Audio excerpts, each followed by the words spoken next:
Welcome to Measures of Truth, a His Dark Materials podcast. I'm Caitlin. I'm Alan. I'm Francis.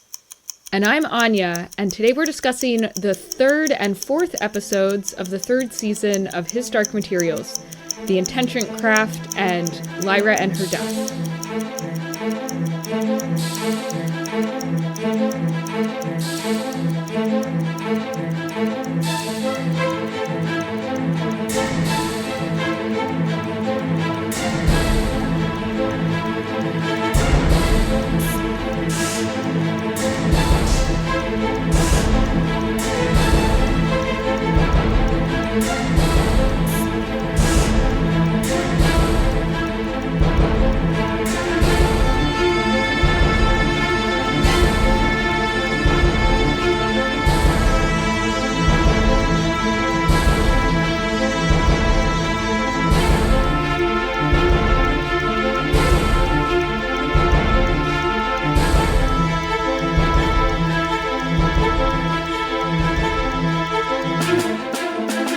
These episodes were both written by showrunner Jack Thorne.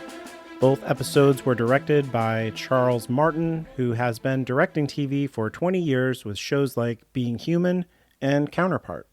In The Intention Craft, Lyra decides she needs to get to the world of the dead and asks Will to help her. He tells her the knife is broken and he needs to go to Lord Asriel. They ask Iorek to help mend the knife. Meanwhile, Mrs. Coulter wakes up in Lord Asriel's camp as a prisoner, but is released after a trial. Lady Salmakia reports to Asriel that the knife is shattered, and Asriel confronts Coulter about hiding that information. Iorek and Will repair the knife, and Will realizes Lyra is more important to him than going to Asriel. Asriel shows Coulter the angel he has captured, and she escapes while Asriel is distracted by executing the angel. In Lyra and Her Death, Will and Lyra enter the suburbs of the dead. Pan is uneasy, and the kids are confused about how to cross over. Meanwhile, Mary goes through a window to a valley, but soon runs out of supplies. She rests under a tree at a loss about what to do. Mrs. Coulter returns to the magisterium and becomes a prisoner. She discovers that Lord Roke has come with her, and the two of them uncover President... What's his name? President... Father... MacPhail. No. He is... Father President. Father President, thank you. Yes. The two of them help uncover Father President MacPhail's plan. A bomb that will use Lyra's hair to kill her remotely. Mrs. Coulter tries to destroy the lock of Lyra's hair that the bomb uses to target her, but is captured. Lyra summons her death, and it guides her to the ferryman. She has to leave Pan behind, which is excruciatingly sad and painful for both of them. Mary wakes under the tree to find food and water left by an alien creature. As it leaves, she quickly follows behind. How dare you? You mean a beautiful, wonderful creature. It's fine. From an alternate universe. I guess I understand. It's not from outer space, because outer space is not how you get to alternate universes. It's true. She is an Earthling. She is. Just a different Earth. Even as I was writing that, I was like, just say Mulefa. What are you doing? Why are you writing this? Alrighty then. General feelings. I really like most things that are happening. Like, everyone's acting is great. The writing is pretty good, except in some decisions that they've done. I just dislike how little time we're spending with Lyra and Will and Pan. Mm-hmm. I love everything that Mrs. Coulter is doing. I do like the direction-ish that they're taking Asriel, but I just think we have too much of them. Yeah, I agree in that I liked these episodes. I think I disagree on the not getting enough Lyra and Will, because I'm just dazzled and distracted by everything that Mrs. Coulter does. That's fair. Yeah, I think that, the first two episodes were a bit of setup, and now we're really getting into the meat of the story, and the momentum and the pacing feel good to me. I think both episodes really flew by, and there were a lot of really good character and acting moments.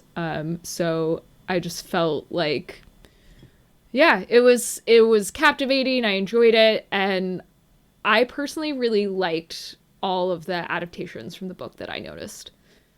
I don't disagree with, any of the timing stuff that you mentioned. Mm-hmm. The adaptation stuff I actually do kind of disagree with. But I still just wish we had more of Lyra and Will and Pan. Like, it's not that I think they've done anything wrong. Yeah. Just personally for my taste. I generally liked these episodes, though the slight diversions from the book are a little bit irksome to me. Wrong. And it's fine that you're wrong, Anya. It's okay. Like, we're all wrong sometimes. They take me out of it.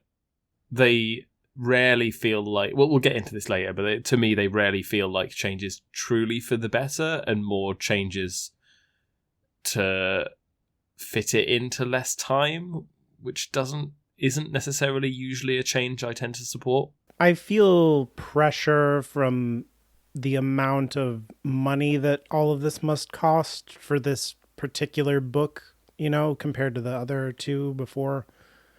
And I think it feels like that motivates a lot of their choices sometimes. Oh, 100%. It's just that there's a lot more CGI. Yeah. And also, I think a little bit of things would look ridiculous. Like, am I upset that we didn't get to see a polar bear welding a knife? Right. Yes. Do I think that would have looked fucking ridiculous on screen? Absolutely. Welding, not wielding. Yeah, Sorry. yeah. I mean, here's the thing, right? There's a difference between they have a reason that makes sense for them, and from a critical sense, I can still have a problem with it, even if they have a decent reason. Oh, yeah, I can look at it absolutely. and say, I think this makes the expression of the story worse, while still recognizing that they probably did it because they didn't have enough money to do all of it. Yeah. What I think that means is that we should be funding the arts more, not that they should be reducing the amount that they are trying to do with it. So I felt like these episodes are just packed, these two ones in particular, with great performances by literally everyone, I think. Yes. Yep. So I just really like the direction of the episodes as well. Like the use of the camera and the lighting and things like that. Even the framing of the Gallivespians, whatever you think of them, I think works really well with the way they're lit and everything. They actually feel like they're there, and that's not easy to do necessarily. But for me, Definitely. Amir Wilson reforging the knife, Daphne Keane leaving Pan, of course, and Ruth Wilson as Mrs. Coulter were all standouts. So after saying what you liked, we can go into favorite parts. Which for me, it's just a repeat of the performances of Daphne Keane and Amir Wilson. When they're together or when they're apart, they are just doing really impressive work every time they're on screen. For such young people, they are not just really talented, but I feel like they have really grown over the course of these 3 seasons. Iorek's still close to the window in my world. I checked with the alethiometer. We can fix the knife and then you can decide what to do. I'm not changing my mind. I'm not asking you to. The last thing my dad asked me to do was take the knife to Asriel. I'm grateful you came to me first. I had to.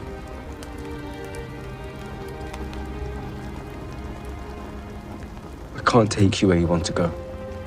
That's fine. Me and Pan will find our own way to Roger. How will you get back? Just don't trust him. I did. I regretted it.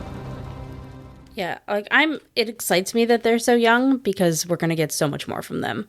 My favorite part. Oh, I really actually liked what they did with Lyra's death.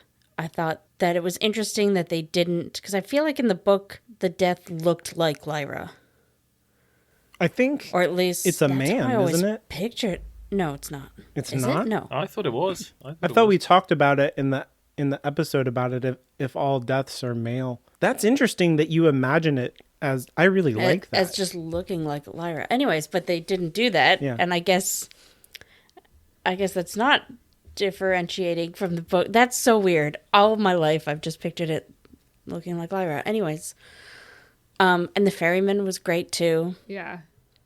And Ruth Wilson's performance. Like, I didn't like all of the writing for Mrs. Coulter, but her performance was always fabulous. And we got to see Mulefa. Yeah. Oh my God, and I almost forgot. I let out like a gasp of happiness when Red Panda Pan was there. Oh, yeah, I did notice that, and I thought of you. Yeah, I was like, yay! No, by showing us the Mulefa right at the end of the episode, that is following the rule of, like, leave people wanting more. I was, like, so mad that the episode was over. I know. Chekhov's Mulefa. Yeah, so for me, Ruth Wilson was amazing in everything she did. I particularly liked her scenes with James McAvoy. I feel like in our book episodes, I complain a lot about not really liking how Philip Pullman wrote Mrs. Coulter and Asriel together, not really like getting their relationship, but the writing and the actors really just come together here. And in the show, I feel like I totally get, you know, what their attraction is and like, yeah, their whole relationship. They're both just so delightfully fucked up. Why didn't you tell me, Marissa? Well, I didn't think it would further my cause. I believed you. I thought that perhaps you'd finally found honesty. Honesty is not a thing to be found, Asriel. You're either honest or you're not. And neither of us are. You understand, I need to put you back in your cell now. You don't need to do anything. I don't want to. But understand that I will. They worship you, don't they? The Gunway, the witch, the insect. Will they bow, do you think, when you finally put yourself on the throne? I'm not putting myself on a throne, woman. I'm trying to defeat one. It fascinates me. How enamored you are with your own power that you come to embody the very thing you most despise. I've abandoned the search for Lyra. Pulled my agent away from her. Since you've destroyed the knife, I have no use for her. No, you can't. I can, and I have. The battle I'm engaged in is too You great. say that one more time. She is not my fight. She cannot be Eve. Then use this opportunity I am battling to liberate us from these oppressive fairy tales, and yet from all angles I am being told that my own daughter is the original symbol of guilt. I cannot believe that story. It's not all about your beliefs. They believe it, and they will act on it. A throne? I don't sit in a throne. I sit in the earth, in the soil, in the filth. I've given my entire life to fighting a battle that must be won. I have sacrificed so much. What have you devoted your life to, Marissa? Power, hmm? And how did you get it?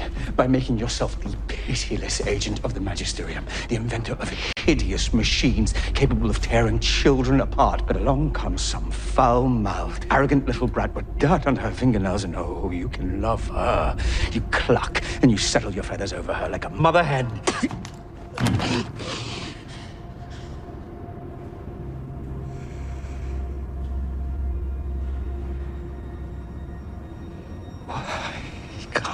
You just be who I want you to be.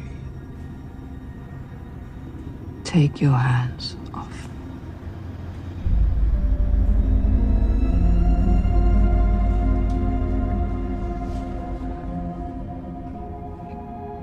Their dynamic is really fun to watch, and you don't really like either of them.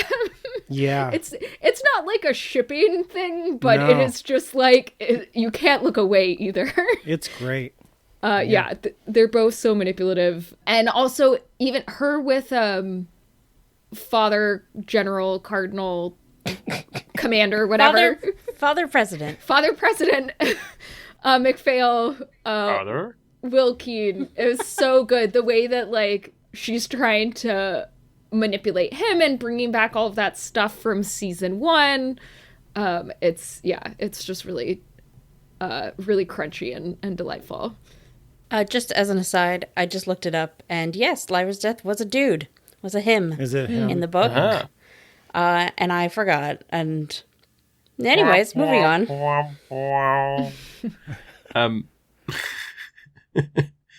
I did really like also Ruth Wilson just being like, Hugh, stop this. It's like, it's me, Hugh.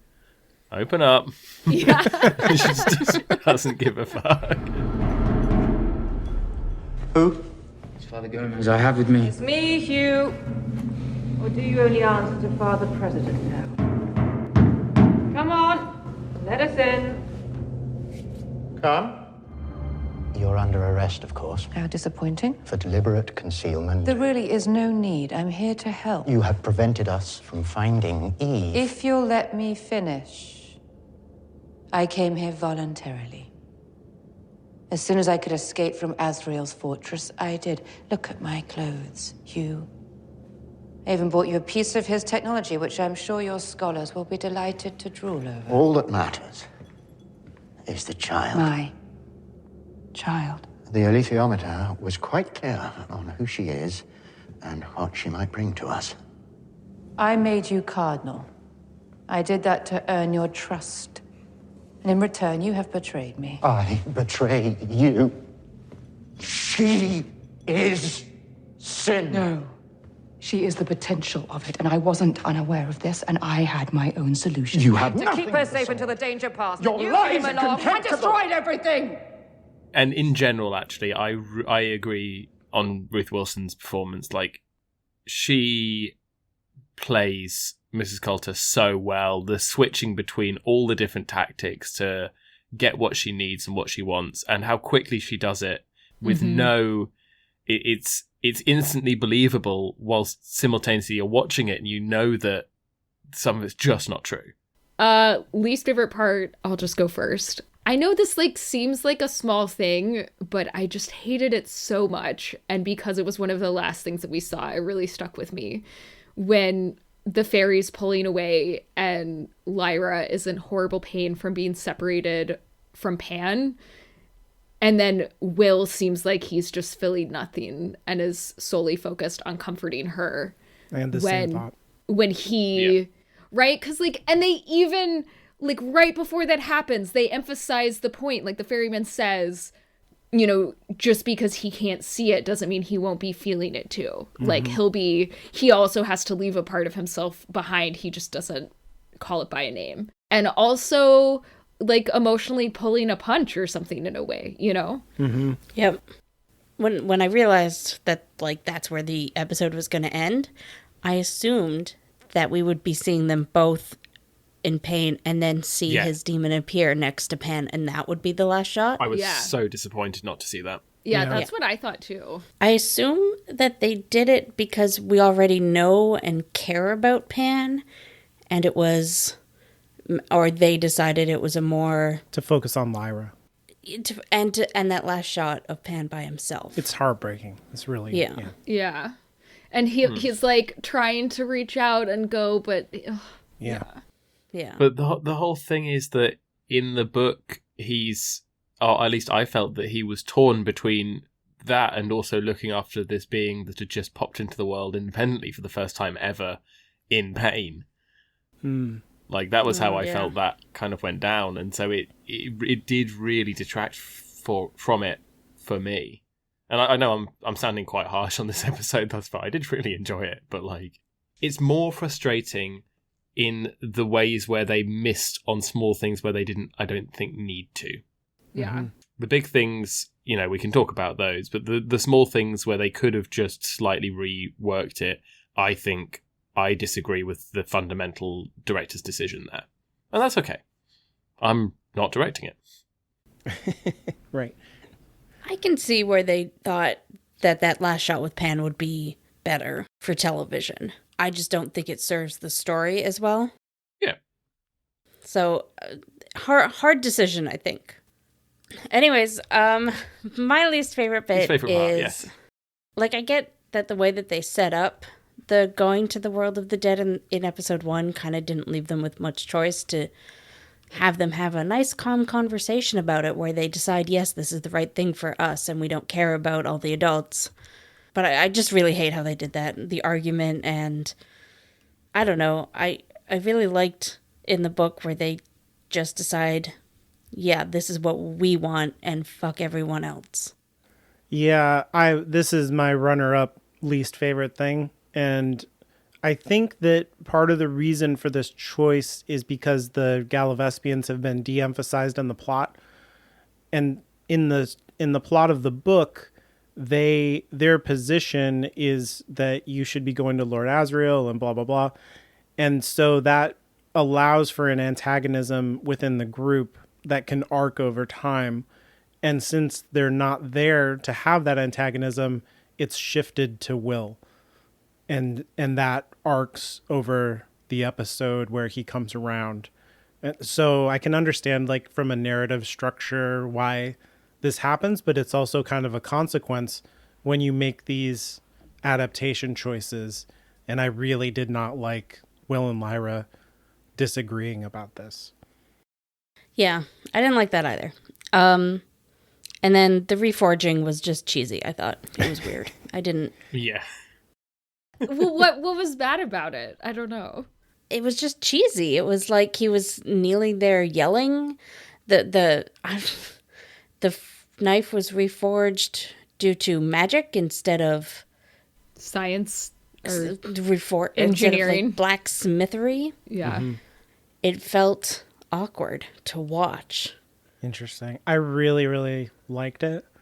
So, like, basically what happened is Will had to get everything aligned and kind of, like, started knitting back together, and then Iorek... But and then how? Iorek finished it. Yeah. With, like, the intention of his mind. Right. Why did that work? Why?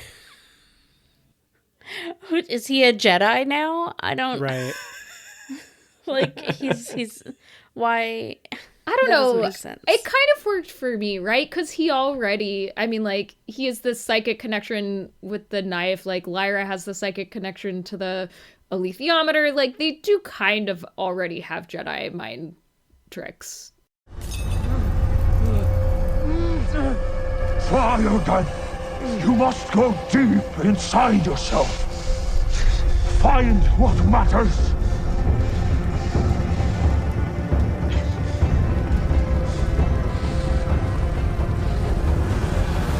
Without the intrigue of the Gallivespians being there, it's kind of boring.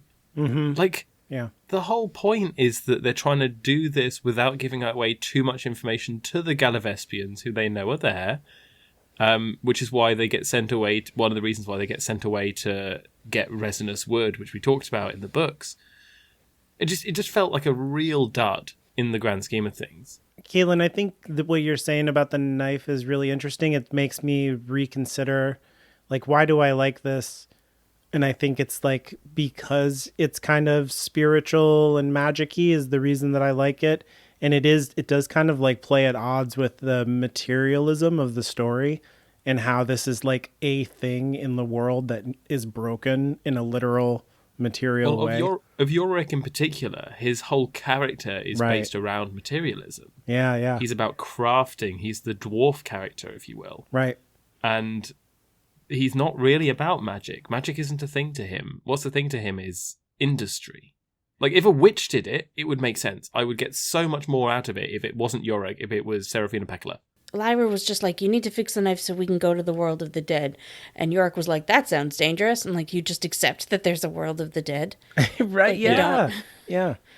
Like, everybody they mentioned the whole world of the dead thing to is just like, yeah, okay. Like, I don't know. I don't like Father Executive President Master King MacPhail being sexually attracted to Coulter. I feel like that's the whole vibe because they've played this in the past 2 seasons and he hasn't been attracted to her. And that's part of his creepy weirdness because, like, it's Ruth Wilson. Of course you are, but he's not. So I really like the way that Will Keen has this knife edge restraint in his performance. And, that's like a big part of his craziness. But I wish they were doing something else than this whole I really, really want you deep down thing. I don't like it at all. I agree with you that I think the like weird sexual vibe between them in this episode is like the least interesting part of their interactions and the part that doesn't work as well. But there was like enough other stuff of, her kind of blackmailing him. I don't know, the whole shame angle, like that to me. I just kind of ignored the sexual stuff this time and it like didn't bother me that much. My least favorite was I'm sorry, I don't like the Gallivespians at all. what I wrote here is they have all the likability of a bit part character in the famous 1999 movie The Matrix by the Wachowski sisters. They're lacking basically everything to me that makes them the interesting Gallivespian characters in the books. They're not in any way suave. They're not elegant. They're not like a little Bond, which is the way that they were kind of portrayed. They just feel like they don't really understand humans very well. They're kind of distrusting. They're great because they're small. And that's about it. Why? Like, they've stripped them down to a point where there's no point in them really being there. They don't add anything to, so far, any scene that I've seen them in. They just bore me. And they shouldn't, because they're some of my favourite characters in the books. This probably is why I'm so annoyed by them. Is that in the books they're so good and they're so well developed and they've got internal conflict and they've got a certain softness to them whilst also being distrustful of humans. Here, they just feel like they were written by a 9-year-old. I'm gonna make tiny super spy fairies. Fuck off, mate. Really? Yeah. I don't agree with the direction at all. Getting to their softness in the book was very rewarding. Yes. After how distrustful and kind of shitty they were at the beginning. Yeah. So it is a shame that we're not going to get that. And the way that you get to their softness in the books is the interaction between Tialis and Salmakia. Mm-hmm. Yeah. Mm-hmm. And we don't have that because they got rid of the character of Tialis. Yeah. That was a fuck up. I'm going to stand by that. That was unless they bring him back later, and I don't know what happens in the last 4 episodes, I think that was a truly dire decision from a directorial standpoint. It doesn't matter, though, because she didn't go to the world of the dead with them. But that's why. They don't need her to anymore because she's fucking pointless. No, but I mean, like, even if they did bring Tialis in later, it's not gonna work. Like, I think the actual acting for them is not bad. I think that the writing for them is atrocious. I couldn't tell you how the acting is. They don't get anything. Yeah. Right. Fair. You know, like, the writing doesn't give them anything to do anything with except to be a robot. It just annoys me so much because they're such cool characters. All right, problematics. So I had a brief, I guess, anti-problematic. I wanted to just say that I appreciate that I think the TV show has given a Gunway more characterization than they did in the book, and Ruta, who is not necessarily a character of color in the book, but in the TV show she is, and she also has like more characterization and a bigger part. And so yeah, I think the like Asriel's council, I think the dynamics in the show work well. I like that there's more diversity and that it doesn't feel forced at all. And then I guess kind of on a semi-related note, I love that Asriel is trying so hard to like draw a contrast between this like democratic council of heaven that he set up and, you know, the authority as this authoritarian asshole. But like, he doesn't he doesn't have the self-awareness to realize that he is at heart an authoritarian dick himself. And so, yeah, I don't know. I kind of like that he's trying so hard to draw that contrast, but it's like much less of a contrast than he thinks. It is interesting that he is a British lord. Yeah. Yeah. He's not just a rich white guy. He's like part of the system. Yeah. Mm-hmm. Mm-hmm. And yet also wants to be known for the dude he wants to be the dude who brings it down. Yeah. And I don't think he understands his part in it either. Yeah, I think the show really nails this part of his character in a way that I think is great. Yeah, I think they've made him more of a character than he was in the book, and I like that. Mm-hmm. But they're not making him a good guy. I'm very happy about that, because in the first 2 episodes, I could see where they were kind of going that way to make him just like less of a complicated good person. Yeah. But they're really not, and I like that a lot.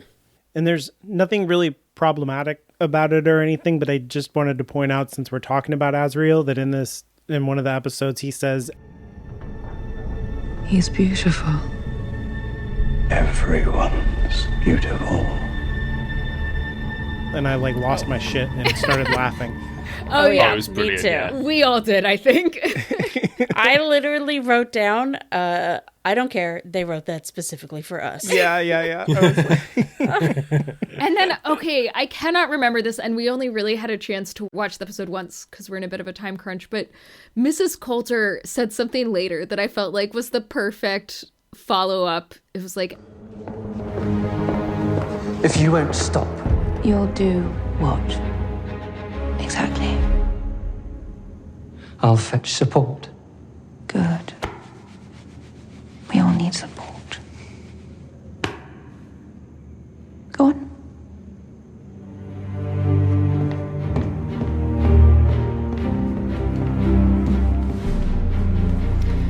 But, like, what do you think the thinking behind writing that line, everything is beautiful, is? I really think it was a callback.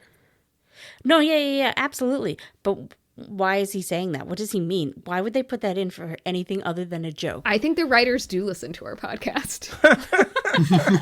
And it was, don't like, think it's specifically for us. Yes. I don't think If Jack it Thorne is was- doing a call out to Measures of Truth. I don't think that's If true. it was, then I love the Gallivespians, and No, I think there's I'm always hesitant to talk about this, but I think there's a toxic concept to equality that happens a lot. And equality can be like misused in a lot of frameworks. And I think that Asriel is like, I think that's how he's written. And it's like the exact, everyone's special, everyone's beautiful. And in the way of like, we're all the same. And you people just don't get it, and you need to like get behind me, and like I'm with it. I understand the world, and you need to follow me. Like, stop thinking that there are differences because there's not. And so the equality becomes a way of like shepherding people instead of like acknowledging that we all, have dignity and we all have rights and we need to give each other space. It's more about like, well, we're all the same. So, like, why are you whining about needing your wheelchair access? Like, we all have hurdles, you don't hear me whining about things. So, like, yeah, there's not ramps everywhere. Get over it. Life's hard. You know what I mean? Like that kind of thing. Or that just like, yeah, by in that enforced sameness, you can end up viewing people as disposable and interchangeable. Yeah. It's a way to minimize your vulnerability as a leader, you know? Anyways, I'm glad it was there. It made the episode, obviously. Super great. Yeah, I had a little mini religion thing. I was just thinking about, having watched the episode a couple times and thinking about the show overall and how often people get locked up in jail and stuff, and like what is dust and all this stuff. It made me think about innocence as like a concept in Christianity and how it works in His Dark Materials, how it works in Christianity, and how it works in like our society and stuff. So I wanted to talk about that a little bit. In case you weren't indoctrinated into the Christian mindset, the way that innocence works in Christianity is that it's like a spiritual state with relation to sin. So like Adam and Eve were innocent until they disobeyed God in the Garden of Eden. And so innocence is a state of being where you have no sin. And your innocence as a individual is recaptured by Jesus's death on the cross, because Jesus never disobeyed God. So he never sinned. Therefore, he's innocent. And you get, when you convert to Christianity, you share in his innocence of never having sinned. And so that's why you get to go to heaven. But in His Dark Materials, I think innocence is about experience. It's not just knowing, that you shouldn't eat the fruit or whatever. It's actually experiencing eating the fruit. That takes away your innocence. So like Lyra and Will know intellectually about death, but this experience of leaving Pan on the dock shatters Lyra's innocence, right? There's a difference between knowing what is required and doing it. And Will and Lyra have lost their innocence over and over in the story, I think. The passage from childhood to adulthood is a process of losing innocence. And that's connected in his Dark Materials to Adam and Eve by the Bible story that Asriel told Lyra in season 1. Because in the Bible story, when Adam and Eve lost their innocence, that's when their demons settled. Oh, Right. yeah, I do remember that. Of course. So we know that that's related to dust. The passage of your demon settling, which is about kind of growing up as a metaphor, is directly linked to this idea in Christianity of losing your innocence and like transgressing over into a sinful nature. This is why the church believes that dust has something to do with original sin. I really love how you mentioned that Christianity believes that innocence is the obeying of God. And that other definition of innocence that you talk about, the childlike one, or even just like being innocent of a crime or whatever. Yeah. It's just interesting that they think Lyra will bring about all the sin, but she literally has a line where she's like, I just want to do good. Yeah. And all the other people are so very complicated. Or, like, not that Lyra is not complicated. Everybody, like, all the adults are evil. Yeah. In some way or to some degree. So it's just interesting that they think she is the root of sin when she's, like, the only one not being a shit. Yeah, the thing that she's the thing that she says is directly related back to that thing of everyone is beautiful, because she says, I don't want to be exceptional. I want to be good. Yeah. And it's such a change from where she started out. And that arc is part of the loss of innocence in the story, I think, and is like characterized as a good thing, whereas in Christianity, losing that innocence is entering into sin and all the bad things that are inside of you. I think that all the characters kind of move from innocence to experience, like I'm saying, but it's how they reconcile that change from innocence to experience that determines their orientation to the authority.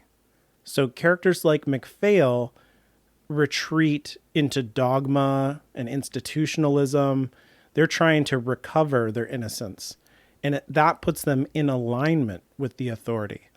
But if you integrate your experiences the way that we were just saying with Lyra, authentically, that makes you an enemy of the authority.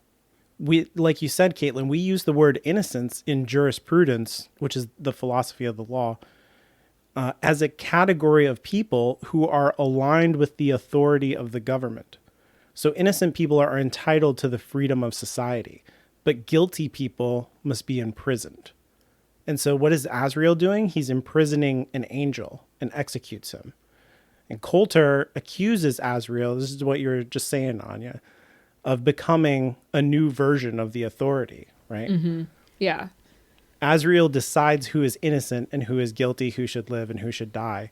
And his experience with power has not humbled or changed his notions of its structure in the magisterium and the authority. Instead, he's retreated into that structure of the magisterium, and he's just changed the content of who is its authority. Mm-hmm. And so our legal society mirrors the philosophy of Christianity, just as Asriel mirrors the behavior of the magisterium, I think. It's just a slight tweak of what rules are considered legal or what behaviors are considered good or bad. Yeah, we think that innocence is good, right? And it deserves freedom, and that transgressions of innocence deserve punishment. That's just Christianity. And if you think about it, the land of the dead and the suburbs are like a prison. And we know that Roger, as an individual, was an innocent child, and he doesn't belong in prison. And Will and Lyra don't belong in prison or in death. but they are deliberately violating their personal inexperience with death, like their symbolic innocence to death, in order to reach Roger and right this wrong. And so the experience of crossing over is painful and shattering, but it's necessary. And Lyra's heroism is that she moves away from innocence, in the story. So this makes her vulnerable to the persecution of the authority, because it puts her at odds with society and with the magisterium. And this is also what makes her grow into adulthood. And it's like the good thing in the story. So that's just all stuff that was coming out to me in these 2 episodes. I was like, man, society is fucked up because of Christianity, just like Lyra's world. It's almost like it's a metaphor. Thanks for our world. Yeah. So I kind of wanted to just bring up a conversation that Francis and I had yesterday about Lyra as Eve. And I once again brought up my whole thing about the metaphor seems really bad. Like, it doesn't work where Mary Malone is the serpent. Like, in what way is she tempting Lyra at all? Francis's answer was just that, it's a terrible metaphor and it doesn't need to be good. It's just the magisterium trying to shove a round peg into a square hole or whatever, Yeah, at least to me, it felt the most parsimonious interpretation of it is that it's not a good metaphor. It doesn't actually fit because Lyra is not Eve. There may be prophecies surrounding her, and I do personally dislike the concept of prophecy in these books, but certainly it doesn't fit. She doesn't fit. None of it makes sense. It basically, Miss Coulter is leading into it mostly to try and save her daughter at the cost of others. Wait, I'm sorry. What is it that you think Eve is? That Lyra within the story, that Lyra is not. Well, it's the fact that they call Mary Malone the serpent doesn't make sense. I don't think Mary is involved in tempting Lyra to do anything she does. I mean, we haven't gotten there in the show yet. She's the serpent later on when she tells Lyra about the metaphorical tree. She tells Lyra about, this is huge spoilers if you haven't read the books. Right. She tells Lyra about falling in love. Right. Like, she gives her permission by proxy of here's my testimony of my life. And these are the best things in life. And Lyra's on a tipping edge of is this okay for me to want and have? And this gives, an insight that I could have this. It is okay for me to want that. And that's very similar to the story in the Bible, where the serpent is it tells Eve, if you eat that fruit, Eve says, I can't even touch that fruit. I'll die. And the serpent's if you touch that fruit, you won't die. You'll become like God. It's fine. Lyra is Eve in that we're all Eve, and we all have to struggle with is this the right thing to do or not, and the consequences of our choices and how you can never go back. And so, Pullman's just makes that actually really literal in the story, like what Caitlin said. I think that's how they're we'll have to cut all of this out and put it at the end in the spoiler section. I think we can leave it. Yeah, I think it's fine. We're in the final season. Edit what Caitlin said there out. Just get rid of it. I think we can leave it. I did want to point out, religion's over. We're done. God is dead. There's at the beginning of episode 3, Pan says to Lyra, and this was so heartbreaking when I rewatched the 2 episodes. Whatever happens, we'll be together. Yup. It's Pan. Yeah. What are you doing, buddy? Don't say shit like that. Come on. I definitely had to pause the episode there and just spend a couple seconds just being oh, it's okay. It's okay. Oh my God. And then be okay, interesting. Keep going. Because when he said that, I was just oh, I see what they're doing there, assholes. It didn't affect me emotionally because I could feel the mechanics them trying to affect me emotionally. Although, I mean, like, I straight up cried when she left Pan behind. So I'm not saying yeah. they didn't get me. Mhm. I'm just saying that bit, I was like, oh, fuck you.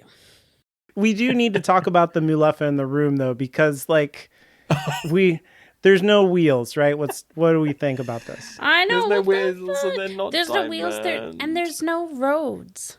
There's no roads. Like, the Yes. whole thing when Mary first got to that world is she could already see the, like, lava roads that were there. Yeah. It honestly is just occurring to me now that there are no wheels. I thought we just like hadn't seen the wheels yet, but there would be like wheels coming up soon, and they were going to find a way to make the wheels work with the different body plan.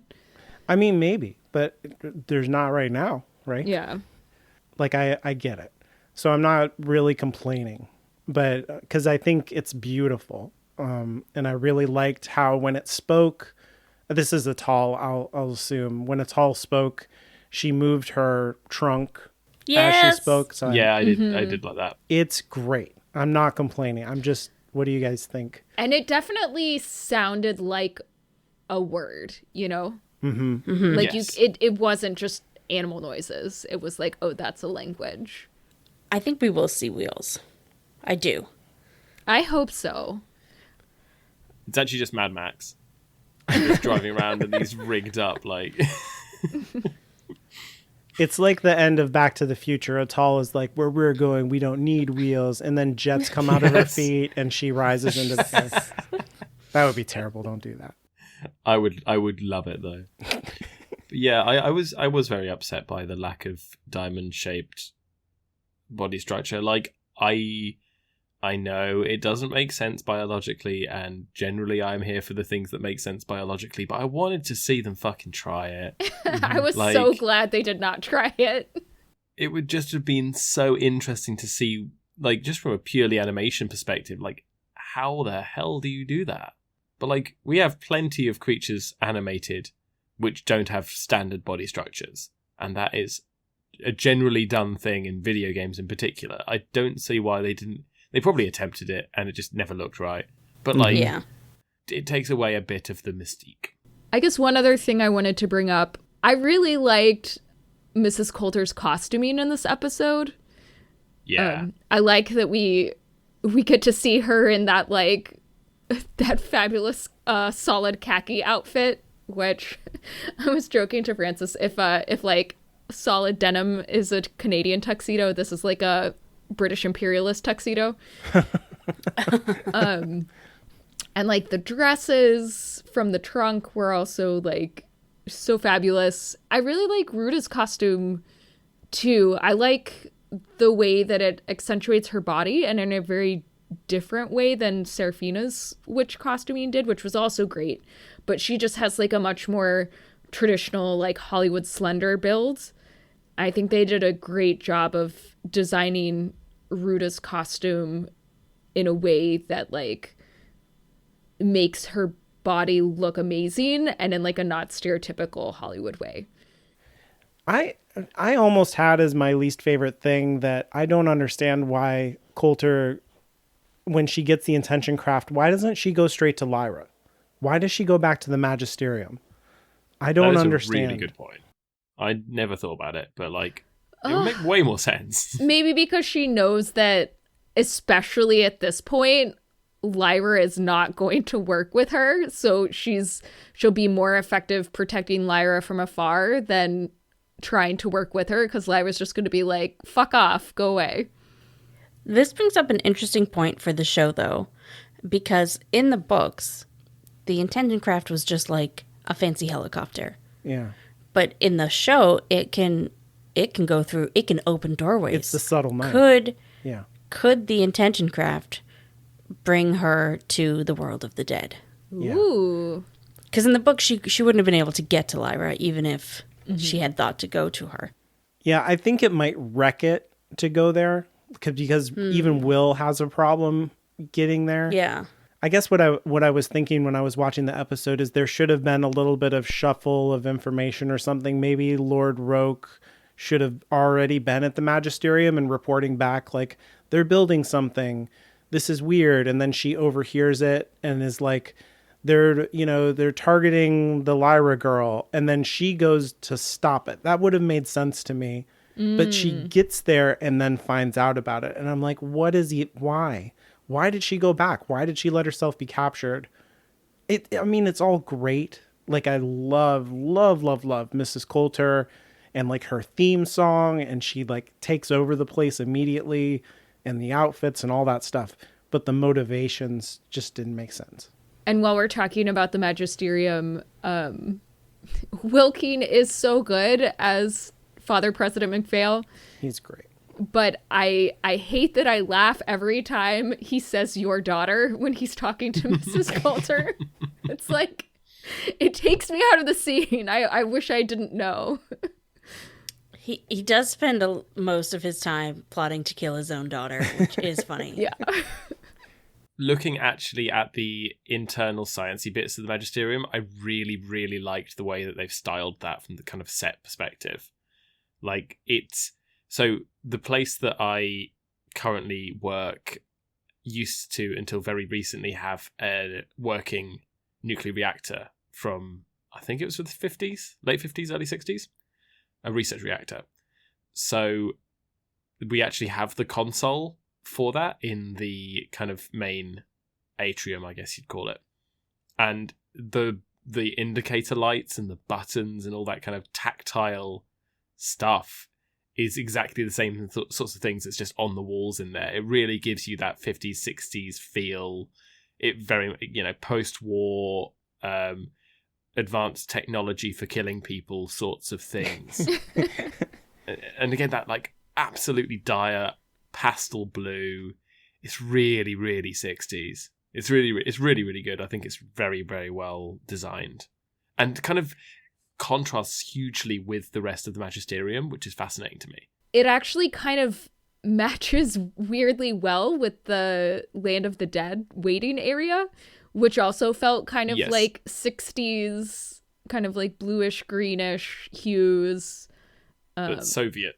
Yeah, more Soviet than Western. And I love that they brought back the scientist from season 1. I thought that was like a fun little bit of continuity and makes us like more invested in the character. I love the Mrs. Coulter kind of like trying to pump her for information and like figuring out and then how the machine works. Yeah, and then getting caught. So good.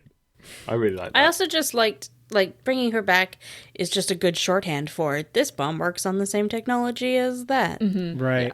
Yeah. It's a good economy of character. She gives a really, really good performance in the whole Bolvanger thing of like, because she's the one who's telling the younger, more idealistic scientist who's questioning things, we follow orders. We are Nazis. Get with the program. And just if it bothers your conscience, here's a drink. And she's still, I like that they that. brought back her alcoholism. Yeah. So it's like, it's great to see her back. I love they did like a really subtle thing of the scarring on her face and down her body and stuff. So there's, been consequences for her. And you get the sense that maybe she's been in jail since Bolvanger or something like that. Or at least, like been through some questioning and threats. I don't think she got those burns at Bolvanger is what I'm saying. I see. What do you think about the arrest scene? Is this a part of Mrs. Coulter's plan? Is she planning to get back in the intention craft? Where is she going to go if that's the case? What's going on there? So I guess like she has to still be there when they try to set off the bomb. So I guess that was just a way to keep her there. You mean plot-wise? That's not... Plot-wise, yeah. Because she thinks she's neutralized the bomb. Well, he tells her at the end, but I don't think it was part of her plan. That's why I didn't really like it. Yeah, I also did not see it as part of her plan. I saw it as basically she tried to neutralize the bomb. She thought she did it, and then she didn't have any more moves left to play. When they brought in that chest with the dress in it, what was happening there? Oh yeah, were they saying that belonged weird. to her mother or something? Yeah, I thought she said the word mother also. I think it's a reference to the later books They go into more of Mrs. Coulter's background in the Book of Dust series. In the second one? Because I've 100% read the first one, and I remember nothing about Mrs. Coulter, but I could be wrong. Yeah, it's definitely in the second book. Okay. I really want to work out. I'm currently furiously Googling to try and work out if, like, how it all works, but also I can't talk about any of it because most of you haven't read the Secret Commonwealth, and also, yeah. Though I think she's mentioned in series 1. Oh, her according mother? to the fandom wiki, which, as we all know, is the utmost source of correct and up-to-date information. So I guess if anybody has any thoughts about that scene and the purple dress, email us. Please let us know. So we're lost and confused. Yeah, when it was open, I thought I saw the green dress in there too from season 1, episode 2. Oh, the best dress? The best dress. That's what I thought. I was like, oh, is she going to put that on again? So I was waiting for her to find, because of the word mother, I thought she was going to pull out like one of Lyra's dresses from season 1.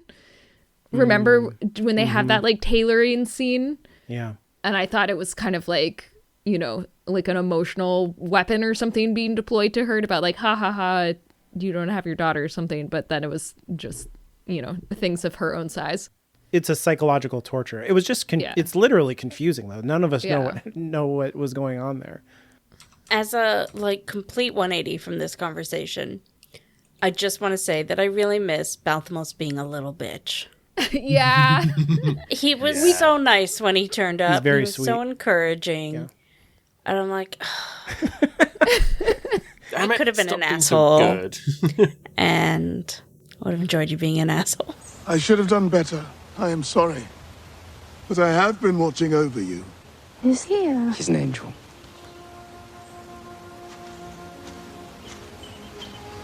I'm Lyra. I know.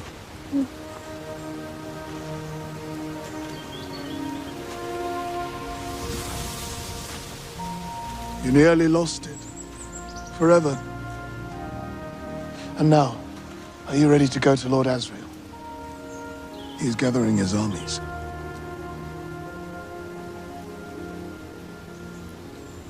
No.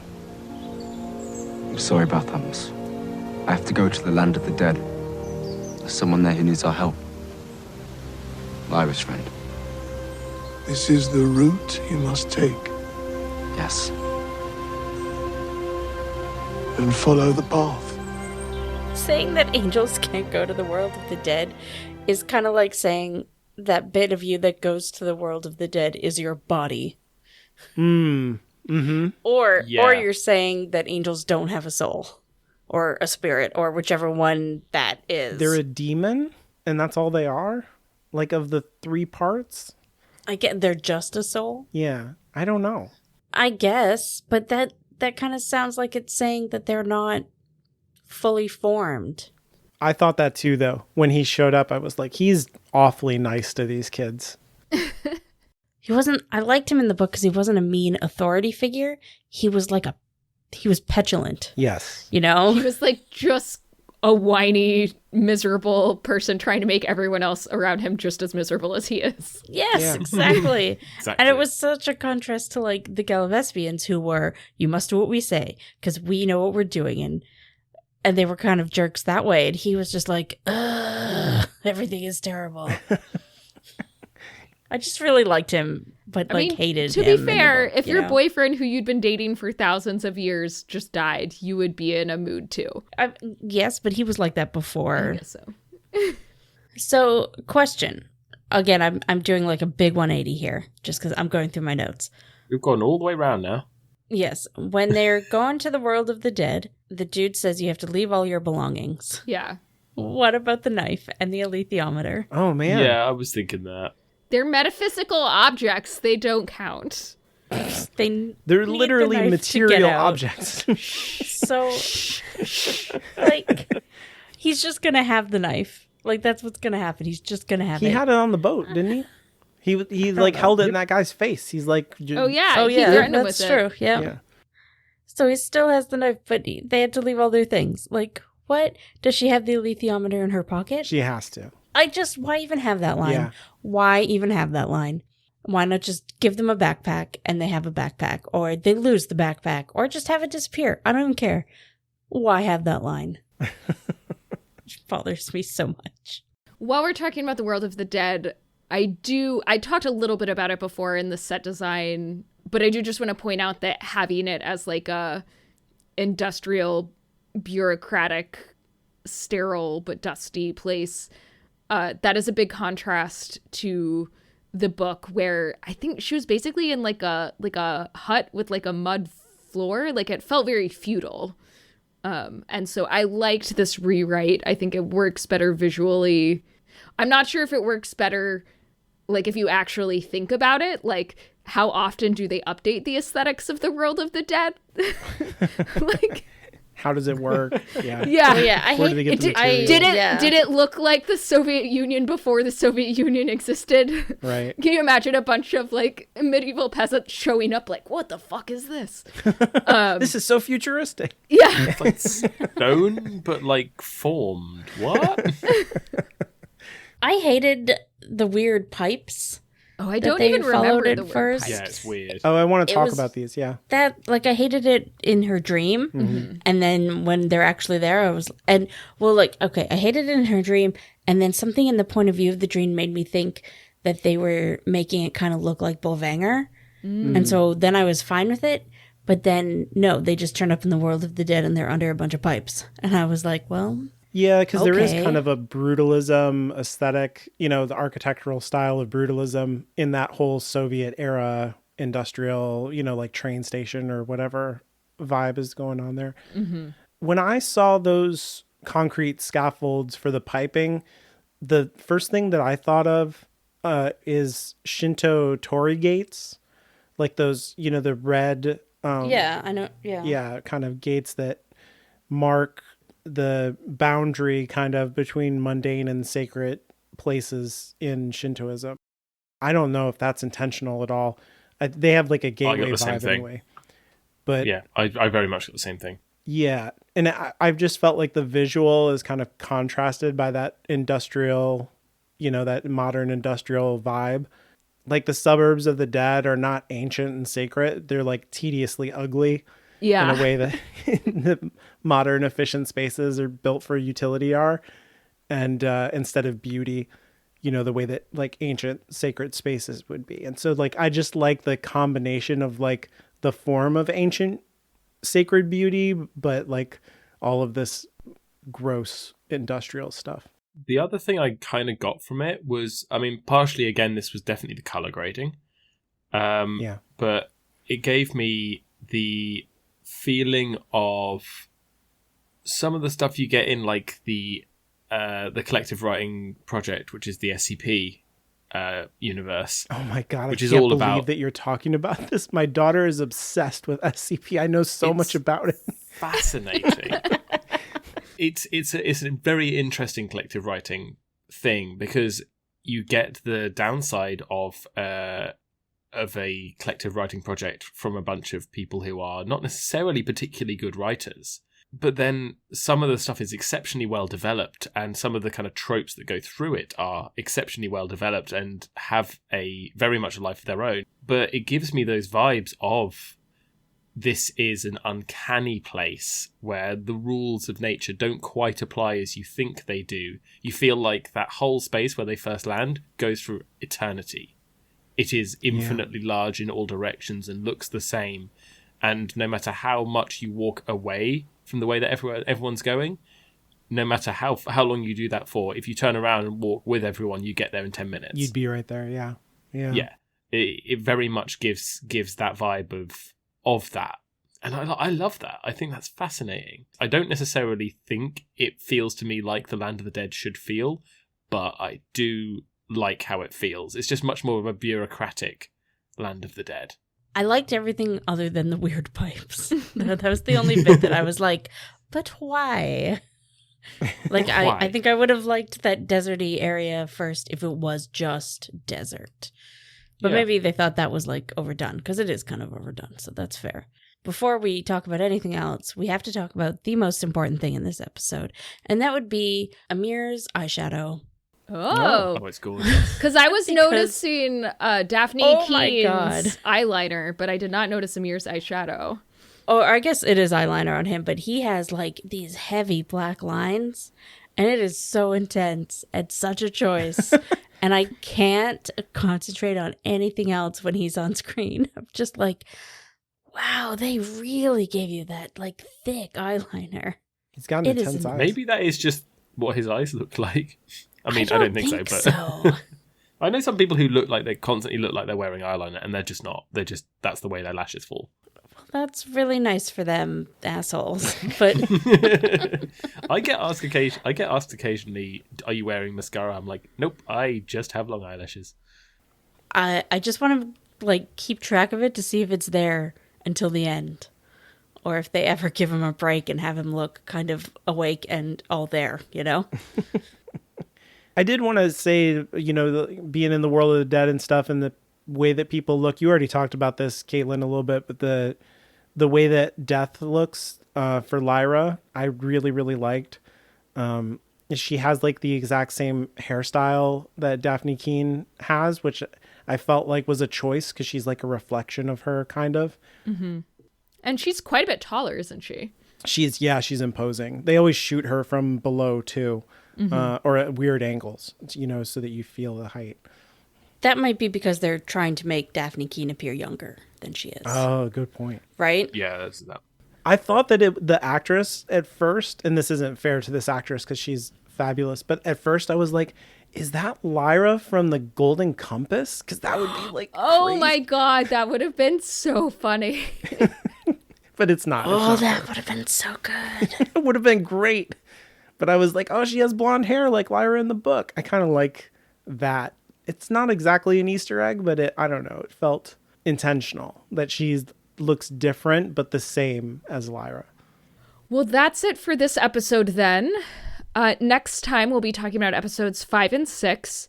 If you like our show, please take some time to leave us a rating or review on Apple Podcasts. I'm Anya, and you can follow me on Twitter @StrangelyLiteral.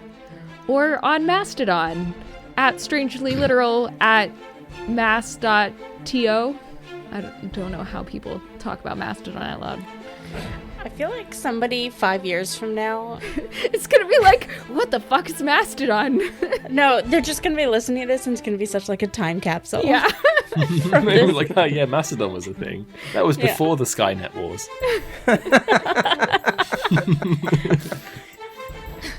They laugh into their tape recorder. I'm Caitlin, and you can follow me on Twitter @InferiorCaitlin or on Instagram @InferiorKateReads. I'm Francis, and you can follow me on Twitter, which does still exist, @FrancisWindrum. And I will be on Mastodon. I am on Mastodon. I'm sure I'm there. If you can find Anya, you can find me. Follow our show on Twitter only @MOTPod. We are going down with that ship. You send us emails, though, at contact@hallowedgroundmedia.com. And don't forget, everyone is beautiful.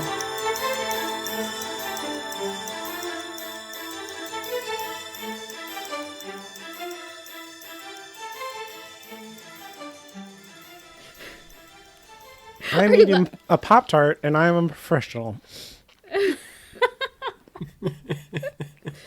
See, I already finished my cookie, so... Yep. Do you want me to go back and say it in the order that it's written? Nope. It just messed me up. I was like, I have time to do this, and I don't. Also, can we call this episode A Little Off the Top? Because I think that'll be... I don't get it. A haircutting thing. Oh, yes. Okay. There we go. I mean, to be fair, even if we did know, we'd probably put that in the spoiler section, but... Yeah. Not that we're doing one of those. No, not really. Anyways, Yeah, I just punched my microphone. That's called pulling a Caitlin, and how dare you? What are they going to do? Yeah. Get rid of their jetpack because it died? Fuck off. Could you imagine? They get another jetpack out They of that feed cocoon. their jetpack their blood That's funny. into the fuel compartment. That's what it runs on is their blood. Oh, no. Well, then it really is like the Matrix. It just plugs into their spine. It plugs in, yeah. Can you guys hear that train? It's like really loud. Yep. Choo-choo. Yeah. I don't think I can hear it. I guess my headphones suck. It's going to start with like a Mulefa style like Ewok party. Yes.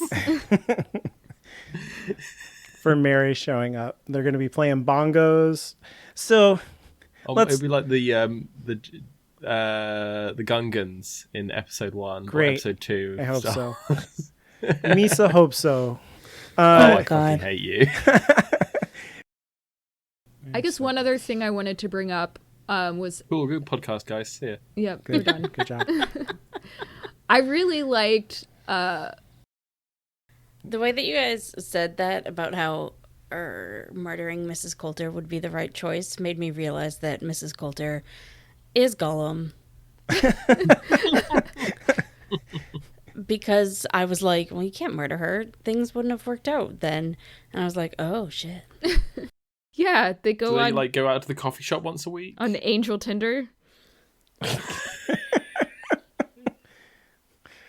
I really love that you're talking to the audience in this completely off-topic segment so that who's ever editing it might not cut it out. I know, there's like a... Yep. I was literally just thinking, like, there's no way that's going to make it to the final cut. There's like a 50-50 chance of things like this whenever I'm editing. Of like, Francis is definitely editing this one. Like, just to put it in. all of it. I do not have anywhere near enough time to do that right now.